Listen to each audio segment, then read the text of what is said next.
여러분들 연세 드신 분은 우리가 섣달 금음 하면 다 아는데 우리 젊은 분들은 섣달 금음이 무슨 뜻인지 아는지 모르겠어요. 섣달 금음.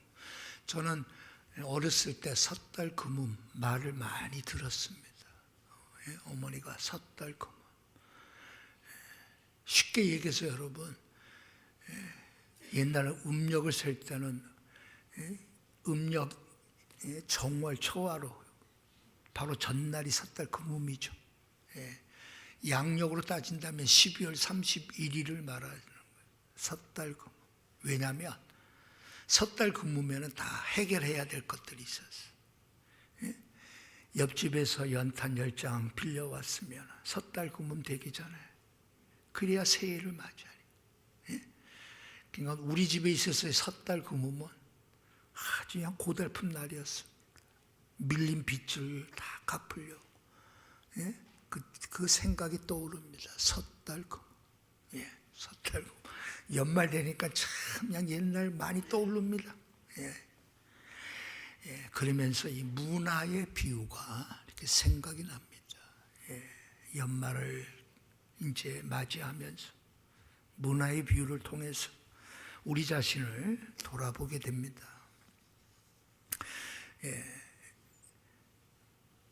달란트의 비유가 마태복음에 나오고요. 이 누가복음에서는 문화의 비유가 나옵니다. 근데 비슷한 것 같아도 달란트의 비유와 문화의 비유는 여러분 다릅니다. 쉽게 얘기해서 달란트의 비유는 예수님의 제자들을 향하여 비유로 말씀하실 때 말씀하신 비유고, 오늘 문화의 비유는 삭개오의 집에서 일어난 그 일을 바라보는 자들을 향하여, 그들을 향하여 비유로 말씀하신 내용입니다.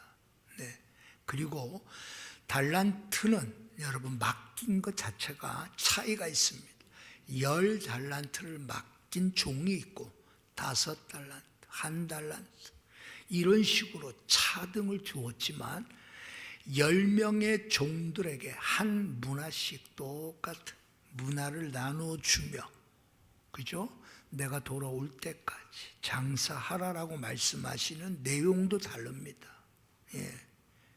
그러니까 달란트의 비유는 재능, 능력, 여기에 따라 결정되지만 문화의 비유는 재능과 능력과는 상관이 없는 걸 말하는 겁니다. 그럼에도 불구하고 어떤 사람은 10문화를 남긴 사람이 있고, 어떤 사람은 여러분 받은 한 문화를 잃어버릴까 봐 수건에 꼭꼭 싸서 주인 올 때까지 여러분 보관하고 있는 자도 있었단 말이에요. 자, 오늘 본문은 과연 오늘 제목이 내가 돌아올 때까지 장사하라 라는 제목에 맞추어서 오늘 하나님이 주신 말씀을 생각하려고 합니다. 분명히 성경은 장사를 하라라고 말씀합니다. 다 장사를 해보신 분이 계시겠지만 여러분, 장사하는 게 자기 뜻대로 되지 않습니다. 그렇으면 다 장사의 신이 되었겠죠. 그렇죠? 장사한다는 것은 쉽지 않습니다. 그러나 여러분, 살기 위해서, 먹기 위해서 장사를 안 할 수도 없잖아요. 그렇죠? 근데 주님은 한 문화씩을 나누어 주며 이것으로 장사를 하라, 그렇게 말씀합니다. 이 문화가 굉장히 중요합니다. 이것으로 장사라고 할 때 주님이 주신 문화는, 여러분 우리가 알다시피 한 문화는, 그러니까 일당 100일치에 해당되는 금액입니다. 오늘 우리가 일당 10만 원을 받는 삶이라면 1000만 원이겠죠. 일당 20만 원을 받는다고 하면 2천만 원의 미천을 주신 거예요. 이것으로 장사를 하라고. 모든 종들에게, 10명의 종들에게 똑같이 한 문화씩을 나눠줍니다. 그러면서 이것으로 장사를 하라라고 말씀해요. 예. 앞서 말씀드렸지만 미천이 많고, 예?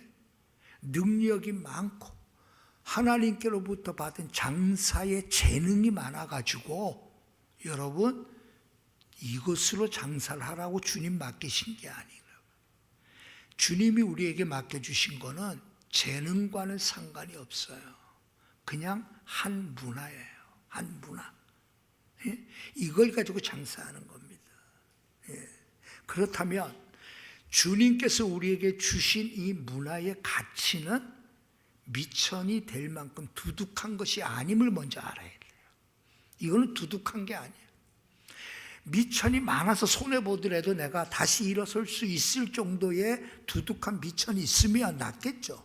그런데 내가 가지고 있는 미천이 이거는 그냥 달랑달랑한 거야. 예?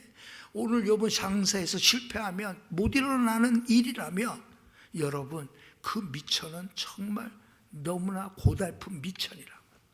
주님이 주신 것은 그것밖에 아니에요. 남들이 볼 때 대단한 게 아니라는 거예요. 주님이 주신 미천은 남들이 볼 때 야, 그 미천이면 나도 한번 해보겠다 이 정도의 생각을 가질 만한 규모도 아닌 수준의 것들이에요.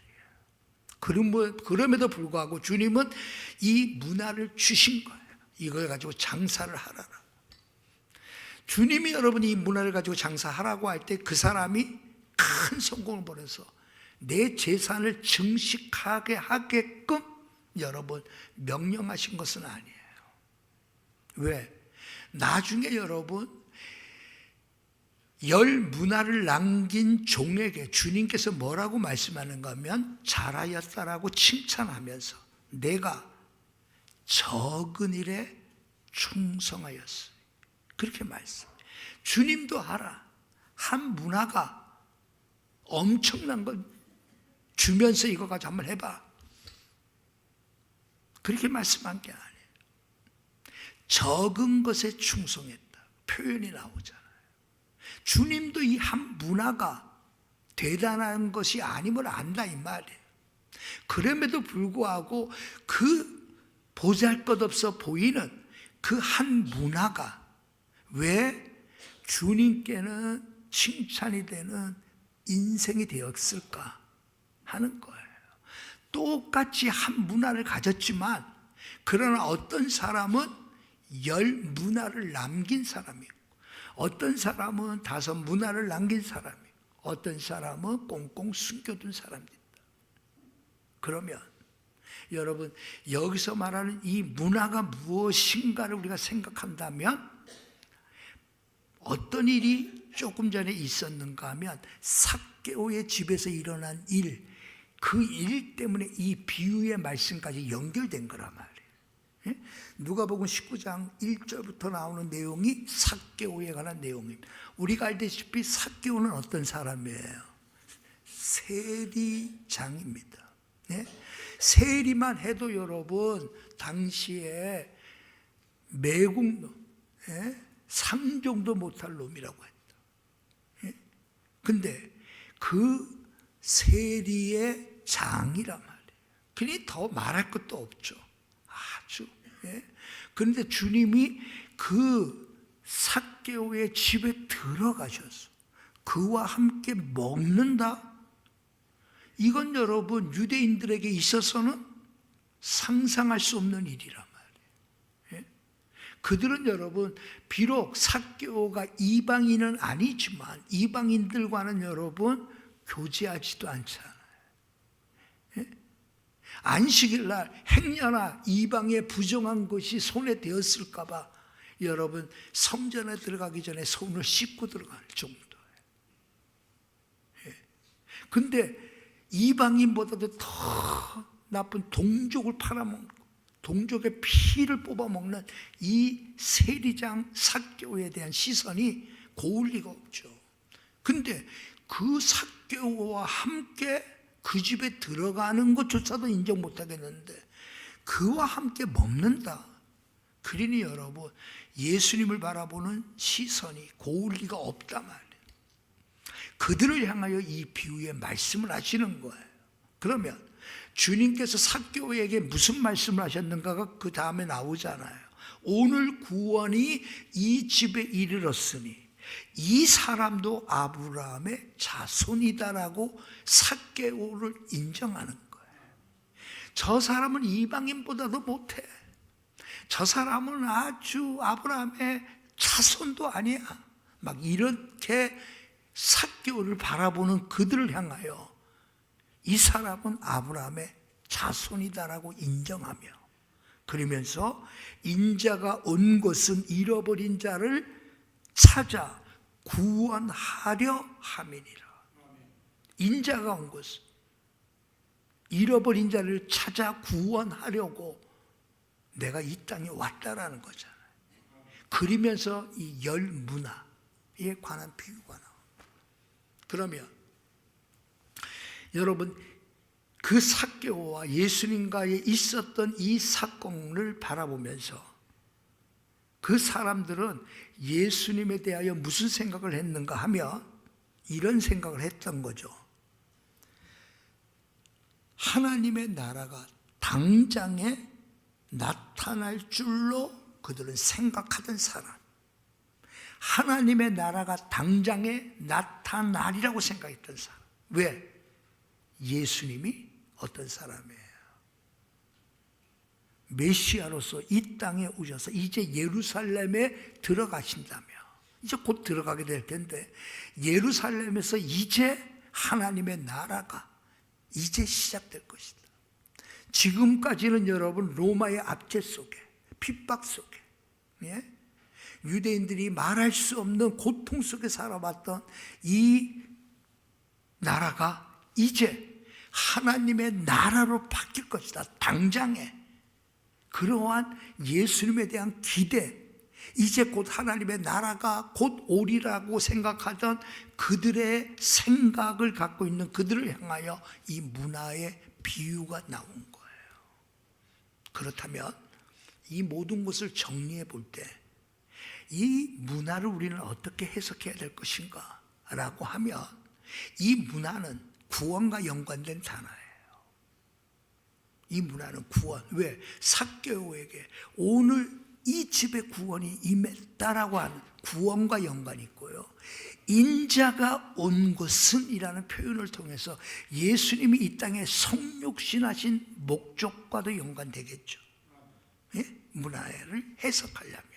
그리고 난 다음에 여러분, 당장에 하나님의 나라가 임할 거라고 하는 그 기대감을 갖고 있는 그들을 향하여 이 비유의 말씀을 하는 거예요. 이 말씀은 전체적으로 뭐예요? 당장이 아니라는 거죠. 그렇죠? 어떤 한 귀인이 있는데 그렇게 시작하잖아요. 왕위를 받아 가지고 오려고 먼 나라를 갈새 언제 올지 몰라요. 그렇죠? 예수 그리스도를 가리키잖아요. 어떤 귀인은. 여러분, 이 모든 문맥을 우리가 살펴보면서 해석할 때 이 문화는 한 가지 답밖에 없어요. 단순한 화폐의 내용이 아닙니다. 물질의 많고 크기 아니에요. 미천이 얼마나 많냐 적느냐 그게 아니에요. 이 문화는 10명의 사람이 모두 다 똑같이 가질 수 있는 거예요. 돈은 여러분 많고 조금 차이 있을 수 있단 말이에요. 미천에 많으니까. 근데 이 문화는 그게 아니에요. 모든 사람들이 동일하게 주어진 것, 그것이 바로 뭘까요? 여러분, 예수 그리스도, 성육신하신 예수 그리스도시고, 더 구체적으로 말한다면 한 사람을 구원하기 위하여 이 땅에 오신 그분이 하셨던 일과 연관이 있죠. 그게 뭐예요? 십자가에서 이루신 일이에요. 보혈을 흘리신 일이에요. 그래서 여러분, 이 모든 것을 표현할 때 이 문화라고 하는 것은 결국 복음을 의미하는 거예요. 예수 그리스도의 복음. 이 문화는 모든 사람들이 다 똑같이 봐요. 그런데 어떤 사람은 10문화를 남기네, 어떤 사람은 5문화를 남기네, 어떤 사람은 꽁꽁 숨겨두네. 이 차이예요. 주님은 여러분 이것을 말씀합니다. 그러면서 여러분 마지막 이제 귀인이 왕위를 받아 가지고 돌아올 때에 어떤 일이 일어날 거라는 거예요. 이 문화를 소중히 여기지 아니야. 오히려 이 왕위를 받아 가지고 간 나를 배척하고 대적하고 경멸했던 자들에 대하여 내가 뭐 한다는 거예요? 심판하겠다는 말씀으로 끝나요.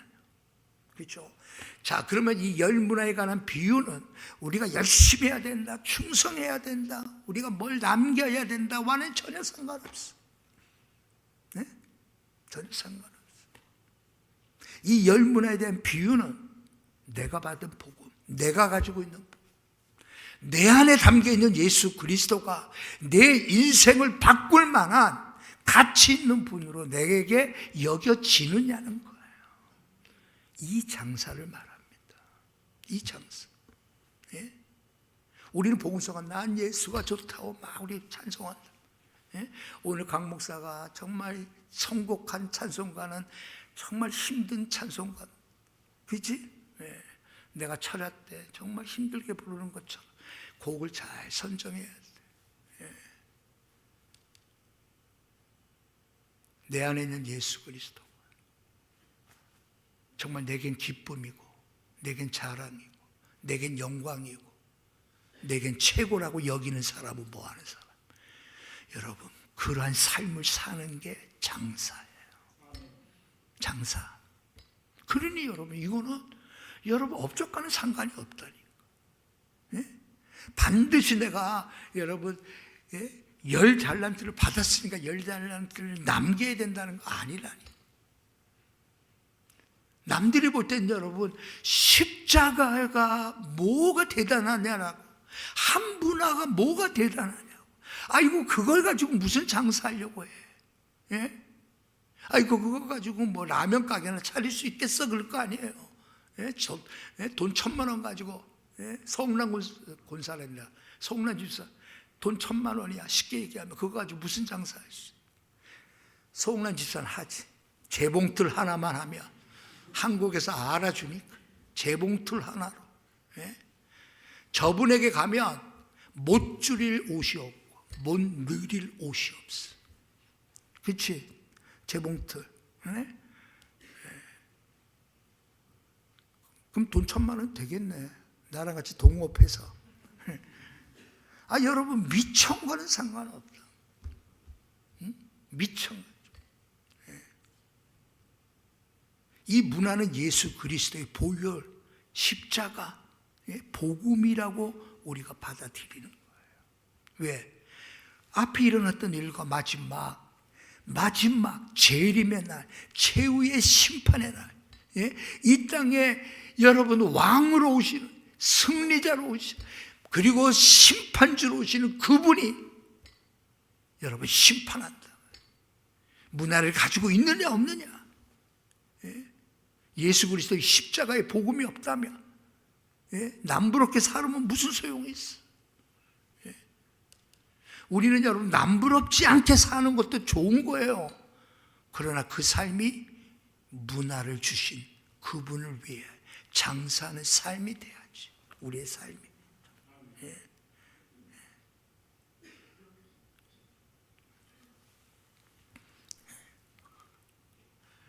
자, 그렇다면 오늘 이 말씀을 이렇게 시작할 때에 어떤 귀인이 왕위를 받아가지고 오려고 먼 나라로 갈 때에 라고 여러분 단순한 비유가 그들의 귀에는 쏙 들어오는 표현이거든요. 다시 말해서 이 열 문화의 비유에 여러분 배경이 있었단 말이에요. 이 배경이 뭐냐? 여러분 이스라엘 역사에 실제적으로 일어난 일의 배경으로 설명을 하는 거예요. 그러니까 예수님의 비유는 여러분 알아들을 수 있는 비유잖아요. 실감이 난단 말이에요. 비유가 실감이 난단 말이에요. 왜? 이 당시에 여러분 어떤 일이 있었는가 하면 정확히 말해서 30년 전에 큰 사건이 일어났어요. 그 사건이 뭐냐? 여기 있는 표현 그대로 왕위를 인정받으려고, 로마의 황제 아우구스트를 찾아갔단 말이에요. 아킬라오. 마태복음 2장에 나오는 인물입니다. 헤롯 대왕의 아들 아킬라오라는 왕이 있었어요. 여러분 우리가 알다시피 헤롯 대왕이 AD 4세기경에 여러분 세상을 떠납니다. 죽습니다. 그리고 그 뒤에 헤롯이 다스리던 나라가 세 등분해서 세 아들에게 나누어 주죠. 그래서 우리가 본분 왕 헤롯, 요 아킬라오를 말하는 거예요. 그러니까 그 나라를 쪼개서 나누어진 왕. 그래서 우리가 본분 왕이라고 표현한단 말이에요. 쪼개서 나누어진 왕. 근데 이 왕이, 아킬라오라고 하는 이 왕이 이 유대 지역을 통치하고 있을 때 얼마나 잔인하고 악행이 많은지 유대인들이 사절단을 로마 황제에게 보내요. 이 사람 도저히 안 된다. 너무 잔인한 유대인을 학살하고. 그러니까 우리가 알다시피 여러분 헤롯 왕의 그 피가 에돔 족속이잖아요. 이두메인이라고 표현하는. 그러니까 유대인들에 대해서 반감을 가지고 기분. 그러다가 어떻게 유대인 그 지역의 왕이 된 거야. 그리고 이제 그가 죽자 유언에 따라 세 아들로 나누어지는 거예요. 그러니까 이 아들이 로마의 황제에게 인정받고 싶어서 먼 나라로 가 있어요. 그 표현을. 근데 이 왕이 결국은 인정을 못 받아요. 그래서 2년 만에 파면당합니다. 2년 만에 파면을 당해. 그러니까 그 마지막 부분이 마태복음 2장에 나오는 뒷부분이에요. 하나님의 뜻이 어떻게 성취되는지 기가 막히게 역사적인 사실을 통하여 왜 예수 그리스도가 나사렛으로 가야 됐는가를 설명해 주는 인물이 바로 아킬라오라고 하는 인물이에요. 이 왕. 자, 여러분 이 비유를 하면 알아요. 그 당시에 어떤 일이 있었는지, 당시에 먼 나라로 가서 왕위를 받아가지고 와야 되는 상황이 어떤 상황인지 알아. 왜? 로마가 다스리는 상황이. 로마의 황제의 인준이 없이는 왕이 될 수 없음을 알아. 그러니까 먼 나라라 할지라도 가야 되는 거예요. 근데 여러분 이러한 역사적인 배경을 들어서 이야기를 풀어갑니다. 그러니까 여러분 어떻게 돼요? 귀가 솔깃하다. 그러니까 우리가 보통 대화를 하고 뭐 하더라도 여러분 어떤 공감되는 부분이 있을 때 말이 통한단 말이에요. 그렇죠? 근데 공감되는 게 하나도 없어. 말해도 완전히 그냥 내 마음에 공감이 일어나지 않아. 그러면 어떻게 될까요? 대화가 잘 될 수가 없잖아. 그러니까 모든 대화도 마찬가지지만 예수님께서 비유로 말씀하실 때 유대인들과 동떨어진 말씀을 하지 않는다 이 말이에요. 그러니까 예수님의 비유의 말씀에는 반드시 그들과 너무나도 밀접한 거예요. 그러니까 하면 무슨 말인지 딱 아는 거예요. 그러면 안 봐도 척 이렇게 예수님의 비유로 시작했던 그 비유의 의미가 바로 이 말씀이라는 거예요. 그렇다면 오늘 여러분 우리가 올 한 해를 다 가기 전에 올 한 해 하나님께서 우리에게 장사를 너는 올해 무슨 장사를 했느냐고 물어보실 때 우리의 장사가 과연 어떤 장사였을까? 내가 그냥 먹고 살기 위한 장사였는가? 아니면 주님의 이 문화를 위한 장사를 내가 했는가? 우리 돌아봐야 된다 말이에요. 그렇지 않겠습니까, 여러분?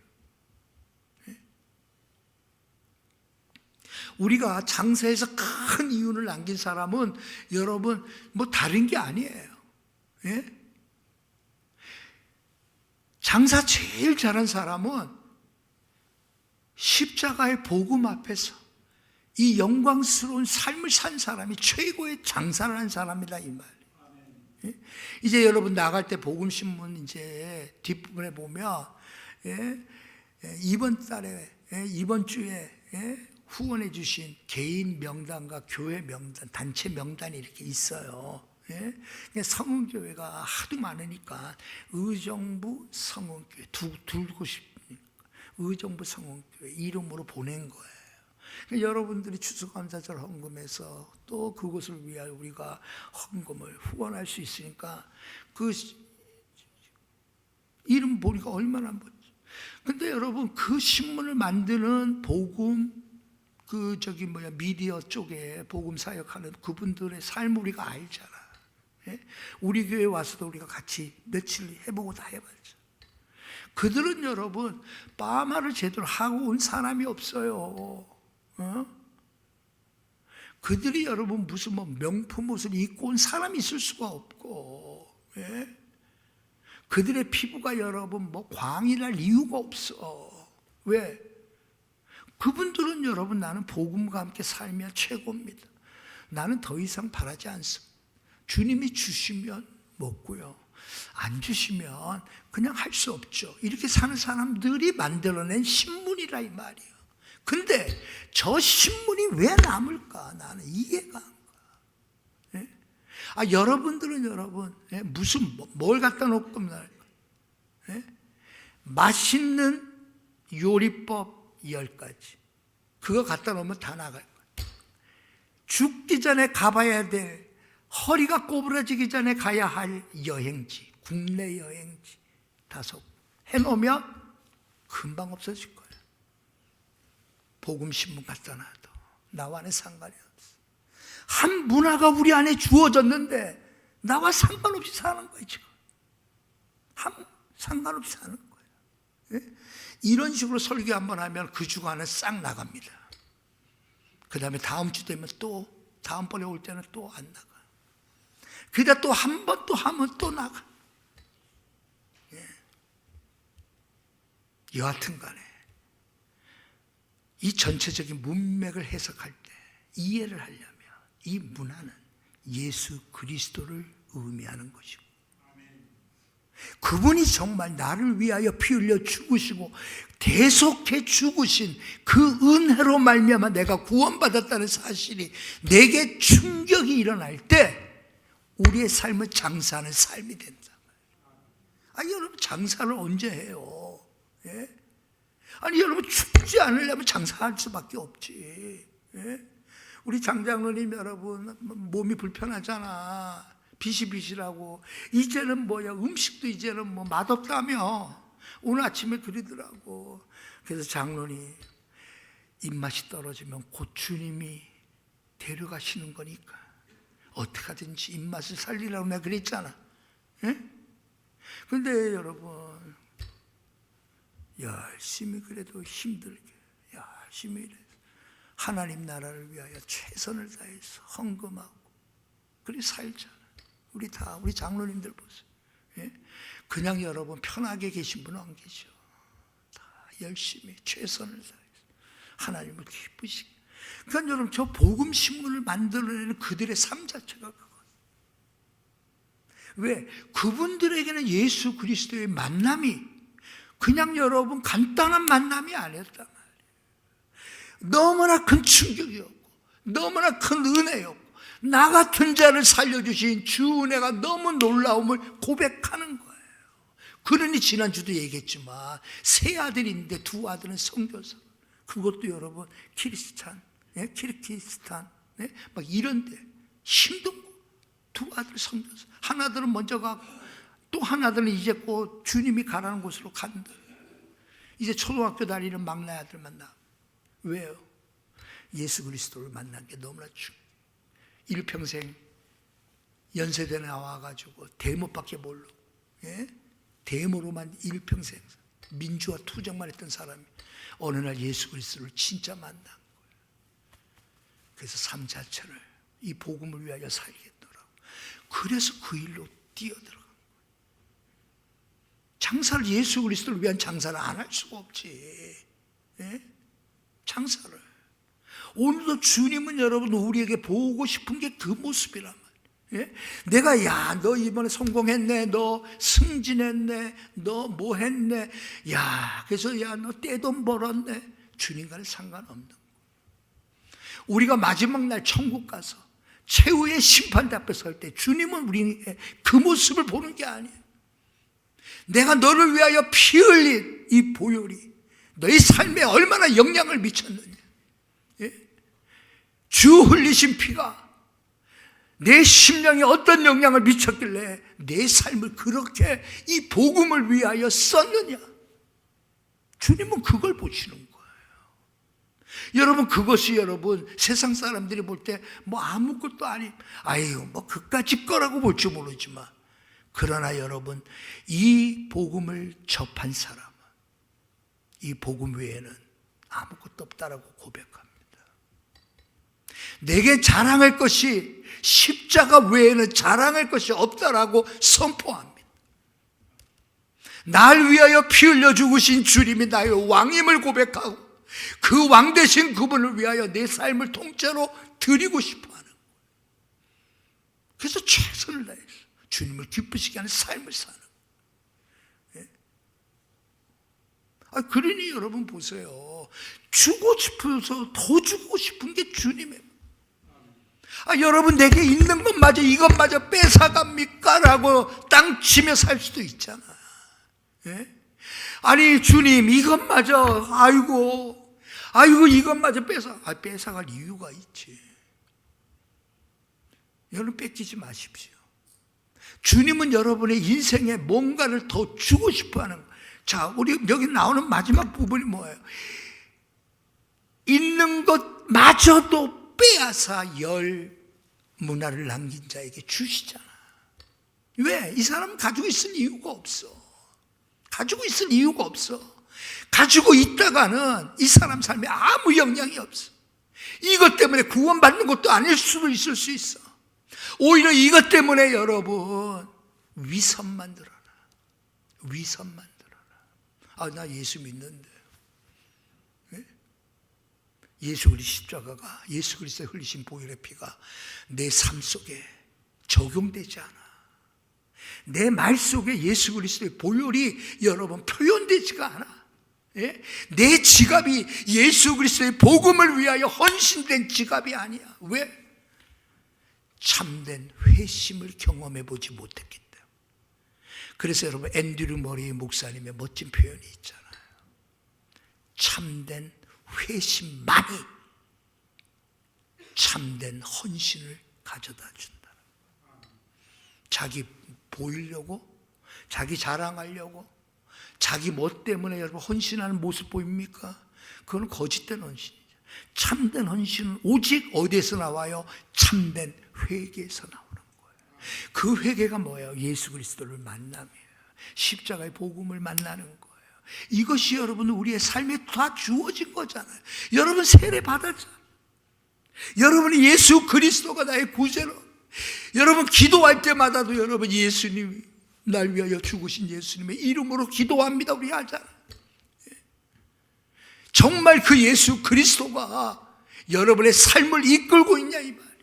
여러분의 삶을 주관하고 있냐 이 말이에요. 여러분의 삶의 모든 것을 결정하는 분이 그분이 맞냐 이 말이에요. 만약 그렇게 산다면 그분이 장사 잘한 거지. 장사 잘한 거지. 예? 자, 우리 한번 옆에 분하고 한번 인사해 봅시다. 장사 잘하십니다. 한번 해봐.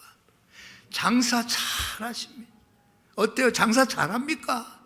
예? 장사 정말 장사 잘합니다. 예? 예?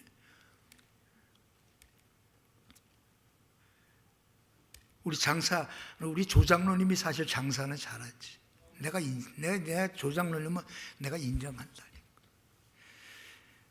장사 내가 기본만 가르쳐. 장사하실 분. 내가 조장로님 보고 내가 나도 은퇴하고 난 다음에 장사하려고 하는데 나는 문화 장사할까요? 문화 장사. 행여나 여러분 우리 목사님이 김치찌개 잘 끓인다고 김치찌개 장사하시나 그렇게 생각하지 마세요. 문화 장사해야지. 한문화. 그래서 조장로님한테 내가 배운 게 하나 있어. 여러분 장사는 다른 게 아니에요. 열심히 대든 안 되든 그렇죠? 내가 볼 때 그래. 누가 목사님 저 장사하려고 하는데 기도해 주세요 그러면 이건 기도가 여러분 기도가 문제가 아니야. 기본이 있어야 돼. 그 기본이 뭐냐? 열심, 끈기, 열심. 그러니까 여러분 뭐예요? 우린 그거를 충성이라고 하는 거예요. 끈기. 예? 열심히 그 끈기. 여러분 이 바탕이 주님이 지금 칭찬하는 자들이 어떤 자들이에요? 이런 자들이란 말이에요. 우리에게 여러분 주님께서 우리에게 주신 이 달란트가 뭐예요? 문화라고 하는 달란트는 여러분 예수 그리스도의 보혈이라. 이걸 가지고 우리는 장사해야 되는 거예요. 이 장사 우리 잘해야 되는 거예요. 이 장사의 신이 돼야 되는 거예요. 왜? 내가 온 곳은 이 땅에 온 곳은 잃어버린 자를 찾아 구원하려 함이니라 그랬죠. 최고의 장사는 여러분 예수 믿게 하는 거예요. 최고의 장사는 뭐예요? 예수 안 믿는 자들이 예수 믿다가 낙심한 자들이 예수 믿고 구원 받게 하는 거예요. 예? 자기를 위하여 이건 내 돈 내가 산 건데 우리 그걸 청년들로 이거 뭐라고 표현하지? 내 돈, 내 산. 그치? 예? 이거 내 돈으로 내가 샀는데요. 왜요? 아저씨. 이렇게 나오잖아. 예? 근데 아저씨가 뭐 보태줬어요? 예? 내 돈으로 내가 산 거예요. 여러분. 우리는 이렇게 안 살잖아. 이게 내 돈 아니잖아. 아니, 이 생명 내게 아니잖아. 어저께도 우리 같은 동기 목사님이 세상을 떠났는데 목회도 큰 교회에서 신실하게 하고 막 이렇게 했던 분인데 이제 한 3년간 투병 생활하다가 하늘나라에 가셨어. 백혈병으로. 그냥 모른다니까. 그렇잖아요.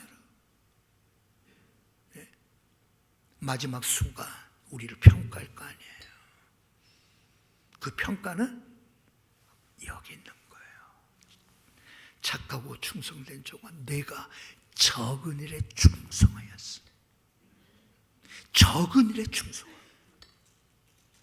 오늘도 여러분 십자가 이 적은 것으로 보이는 이것이 우리의 삶에 놀라운 은혜를 가져다 줘서 여러분의 인생에 이 장사 잘해서 천국의 많은 열매가 여러분의 이름으로 기록되기를 주님의 이름으로 축복합니다.